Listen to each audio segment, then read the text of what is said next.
ನಮಸ್ತೆ. ಇವತ್ತು ನಾನು ತೊಂಡೆಕಾಯಿ ಗ್ರೇವಿ ಮಾಡ್ತಾ ಇದ್ದೀನಿ. ಅದಕ್ಕೆ ಬೇಕಾಗಿರುವಂತಹ ಸಾಮಗ್ರಿಗಳು ನೋಡ್ಕೊಂಡು ಬರೋಣ ಬನ್ನಿ. ಇಲ್ಲಿ 3/4 kg ತೊಂಡೆಕಾಯಿ ತಗೊಂಡಿದ್ದೀನಿ.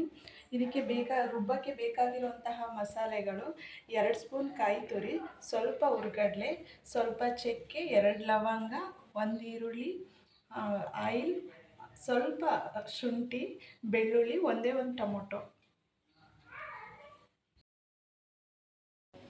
ಎಣ್ಣೆ ಹಾಕ್ತಾ ಇದ್ದೀನಿ ಸ್ವಲ್ಪ ರೋಸ್ಟ್ ಮಾಡೋಕ್ಕೆ.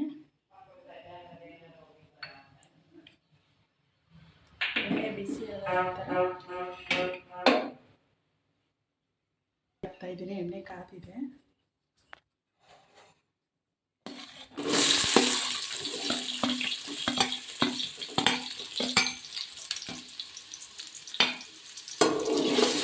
ಈರುಳ್ಳಿ ಚೆನ್ನಾಗಿ ರೋಸ್ಟ್ ಆಗಲಿ.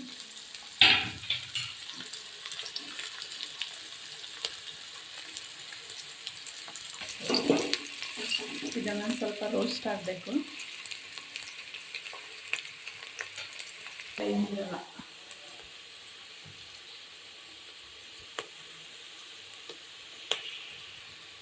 ಕ್ಲಿಕ್ ಆಗಬೇಕು ಅಂದರೆ ರೋಸ್ಟ್ ಆಗಿದೆ. ಇವಾಗ ತೊಂಡೆಕಾಯಿ ಹಾಕ್ತಾ ಇದ್ದೀನಿ.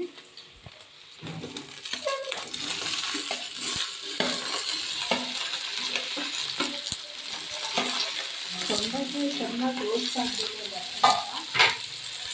ಅದು ಎಷ್ಟು ಚೆನ್ನಾಗಿ ರೋಸ್ಟ್ ಮಾಡ್ತೀವಿ ಅಷ್ಟು ಚೆನ್ನಾಗಿರುತ್ತೆ.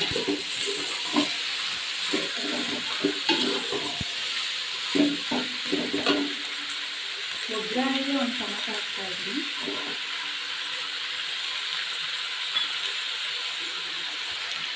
ಸ್ವಲ್ಪ ಅರಿಶಿನ ಪುಡಿ ಹಾಕ್ತಾ ಇದ್ದೀನಿ.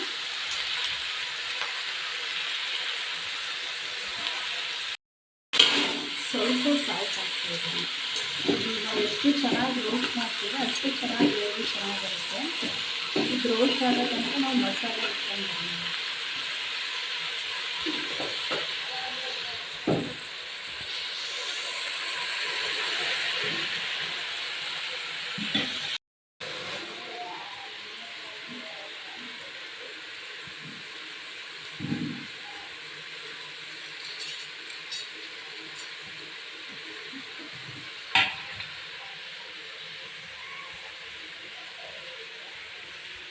ಕಾಯಿ, ಹುರ್ಗಡ್ಲೆ, ಬೆಳ್ಳುಳ್ಳಿ, ಸ್ವಲ್ಪ ಶುಂಠಿ, ನಾನು ಆವಾಗಲೇ ನಿಮಗೆ ಖಾರದ ಪುಡಿ ತೋರಿಸಿರಲಿಲ್ಲ.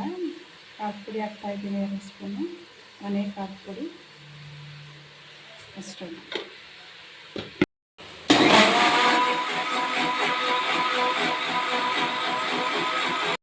ಇರುವಂತಹ ಖಾರ ಈ ಥರ ನೈಸಾಗಿ ರುಬ್ಕೋಬೇಕು.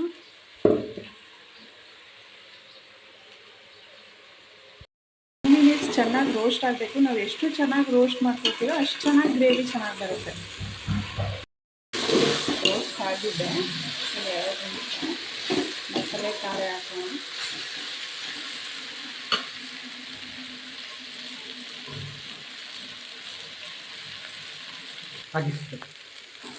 ಇವಾಗ ರೋಸ್ಟ್ ಆಗಿದೆ. ಮಸಾಲೆ ಖಾರ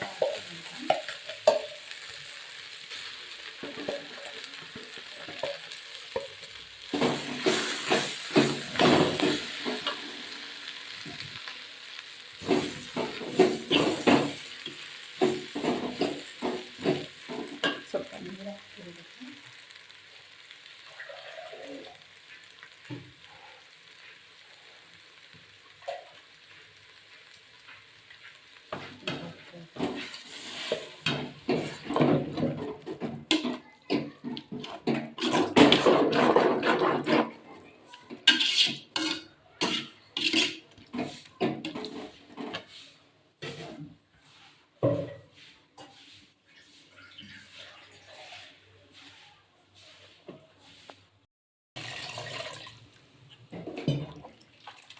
ನಿಮಗೆ ಥಿಕ್ನೆಸ್ ಎಷ್ಟು ಬೇಕೋ ಅಷ್ಟು ನೀರು ಹಾಕೊಳ್ಳಿ.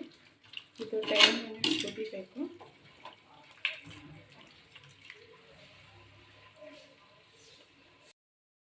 ಮೊದಲೇ ಹಾಕಿದ್ದೆ ನಾನು ಸಪ್ರೇಟ್ ನಾನು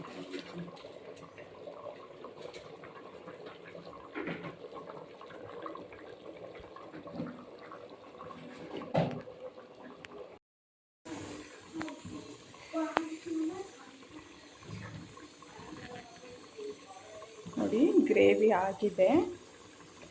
ಲಾಸ್ಟಲ್ಲಿ ಸ್ವಲ್ಪ ಕೊತ್ತಂಬರಿ ಸೊಪ್ಪು ಹಾಕೋಣ. ಇಲ್ಲಿ ಕೊತ್ತಂಬರಿ ಸೊಪ್ಪು ಹಾಕ್ತಾಯಿದ್ದೀನಿ ಸ್ವಲ್ಪ.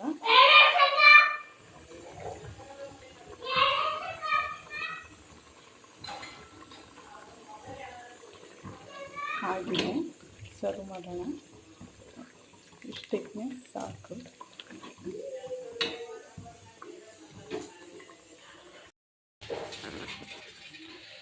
ಗ್ರೇವಿ ಆಗಿದೆ. ಇದು ಚಪಾತಿಗೆ, ರೈಸ್ಗೆ, ಗೋಧಿ ದೋಸೆಗೆ, ರವೆ ದೋಸೆಗೆ ತುಂಬ ಚೆನ್ನಾಗಿರುತ್ತೆ. ತೊಂಡೆಕಾಯಿ ಆರೋಗ್ಯಕ್ಕೆ ತುಂಬ ಒಳ್ಳೆಯದು. ಇದು ತಿನ್ನೋದ್ರಿಂದ ದಪ್ಪ ಇರೋರು ಸಣ್ಣ ಆಗ್ಬೋದು, ಮತ್ತು ಶುಗರ್ ಬರೋದನ್ನು ಅವಾಯ್ಡ್ ಮಾಡುತ್ತೆ. ಇದರಲ್ಲಿ ವಿಟಮಿನ್ ಎ, ವಿಟಮಿನ್ ಬಿ ಇದೆ. ಯಾವುದೇ ಥರ ಅಂತ ಕೊರತೆ ಇಲ್ಲ. ಇದು ಎಲ್ಲರೂ ತಿನ್ಬೋದು. ಆರೋಗ್ಯಕ್ಕೆ ತುಂಬ ಒಳ್ಳೆಯದು. ಮಾಡಿ ತಿನ್ನೋ ಟೇಸ್ಟ್ ನೋಡಿ. ಇಷ್ಟ ಆದರೆ ಲೈಕ್ ಮಾಡಿ, ಶೇರ್ ಮಾಡಿ, ಸಬ್ಸ್ಕ್ರೈಬ್ ಮಾಡಿ. Thank for watching.